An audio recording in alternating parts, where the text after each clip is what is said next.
Some call it snow. Others call it magic. Many of us play in it, and all of us depend on it. In the western U.S., about 60 to 80% of our water supply comes from snowmelt. We can think of the San Juan Mountains as a massive natural reservoir that stores and releases water throughout the seasons. Pagosa Springs sits in the headwaters of the San Juan River.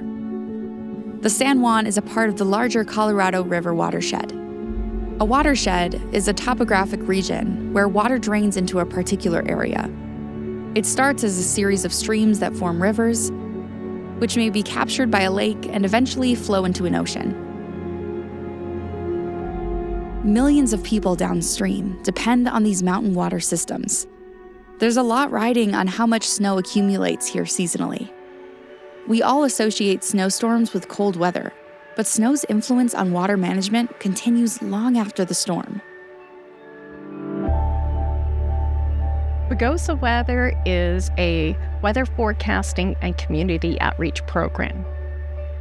We are meteorologists. We focus more on the weather than the climate. The weather is what is happening now. Here in Pagosa Springs and in the San Juan Mountains, we can expect the influence of the mountains and the topography to change the weather. Or another way to put it, weather is short term. We might be looking at a single storm a few days out. Now, climate is many storms over a long period of time. Not only is our terrain challenging, but the lack of data is challenging too. And in areas like this where data is kind of sparse, those averages they're kind of shaky. They're not as reliable as a place where you have, let's say, 100 years of good data.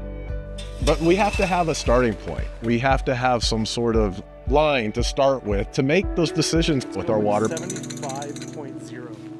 Shifts in our climate is having dramatic impacts on our snowpack and our water resources. So what we've seen over the last 100 years is a steady decline in the snowpack that we have in these alpine systems. What we're seeing now is that the general temperatures are increasing over time. The impact that has had is that we're seeing less snow. But interestingly, with warming temperatures, the atmosphere has the ability to hold more moisture.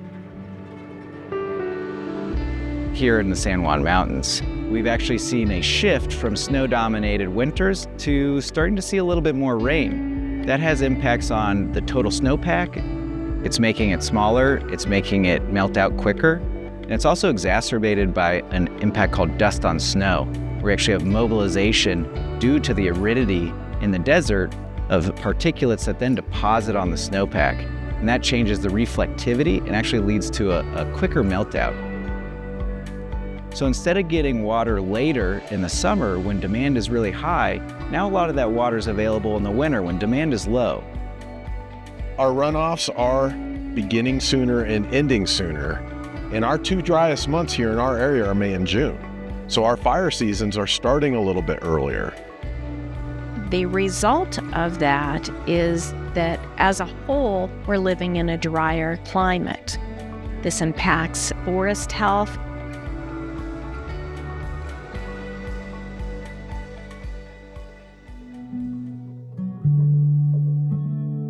Over 70% of our surrounding landscape is forested, encompassing elevations between 6,000 to over 13,000 feet.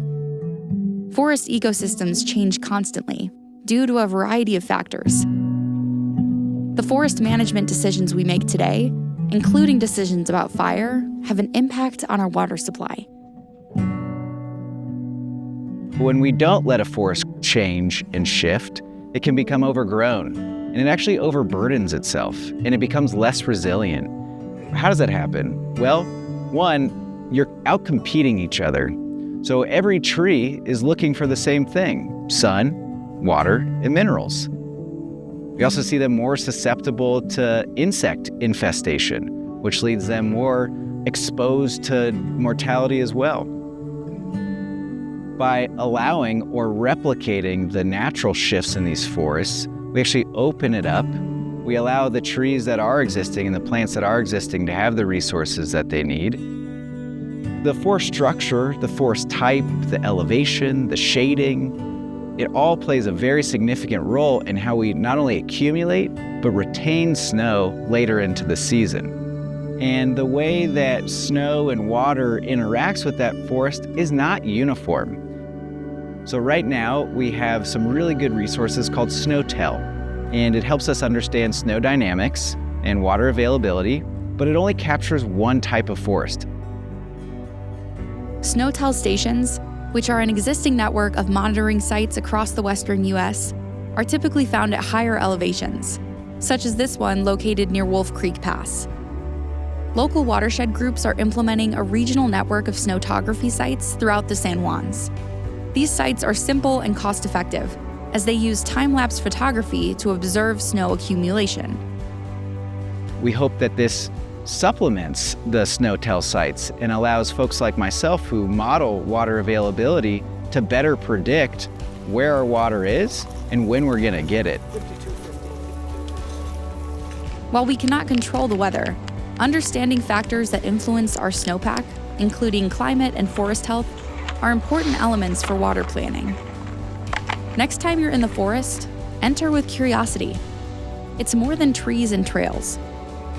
The forest is also essential to the resilience of our water supply as we adapt to a hotter and drier future.